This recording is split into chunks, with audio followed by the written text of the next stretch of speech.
Filip Holm from Let's Talk Religion.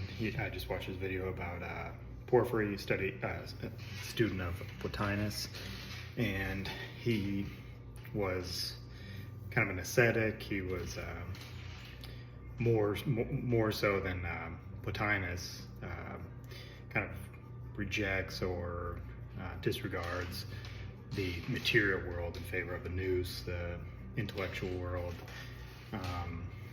And of course, Filip contends that that's not Gnostic. It kind of veers more towards Gnosticism. I would say veers too dangerously close to it.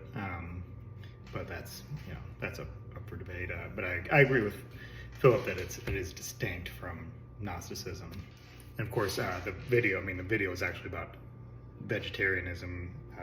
I'll call it veganism, whatever you want to call it, but a kind of a rejection and asceticism as a rejection of the material world. So you also have this rise of vegetarianism, and on Porphyry's part, again, like you said, more so than Plotinus, this kind of total disregard of animal sacrifice. And for me, that's like I'm a meat eater, but a carnivore, but I don't disregard veganism. Like it's a way. There are vegan ways. Obviously, you can see it to optimize health. So I'm not totally diminishing it. I happen to think animal sacrifice is just more likely for more people to lead to optimal longevity and health and a growth mindset. You can have either model and still have a growth mindset. But again, I think that from Porphyry's point of view, it is more of an idea that can lead to, I think, physical weakness. That is to completely, Gnosticism completely demonizes or maybe you could say that fundamentalist Gnosticism completely demonizes, and possibly you could say that if you widen Gnosticism to not include fundamentalists, could include Porphyry in that. And I just especially have I've been watching this show, Three Body Problem, which is about I won't give too much away, but there's kind of this some kind of intelligence that's like getting people to play this VR game, and then they're kind of choosing specific humans to like run kind of like a cult for them, and the aliens are super rational. Like they don't understand metaphor, narrative. They just think a metaphor is like lying.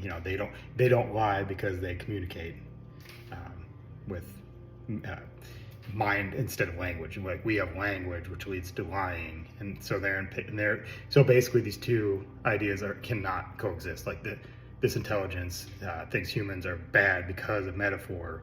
Humans can't be humans without metaphor. It's just they're not gonna be able to coexist. And I fall on the pro-human side of this, so I'm kind of I find myself rooting in the show for the sort of human metaphor and also an embrace of like what it physically means to be a human. I take this holistic view of things. So for me, I would say I'm obviously like very impressed by Porphyry's work. I think it's great work. I love what Filip does covering these kind of people, but ultimately I'm very critical of him. I think that he falls too heavily on the Gnostic side. Not that I think all Gnostics are bad, but I think that it tends to lead more, like veganism tends to lead more towards just less positive health outcomes. Not always, but tends to. I think I think eating meat is very healthy and it is a good thing to do. But butchering is a noble profession, if you want to call it butchering or priestly animal sacrifice. These are noble professions that I think Porphyry just completely disregards, and that's what I'm most critical of. So anyway, thank you, Filip, for doing the video. I loved it, and talk again soon.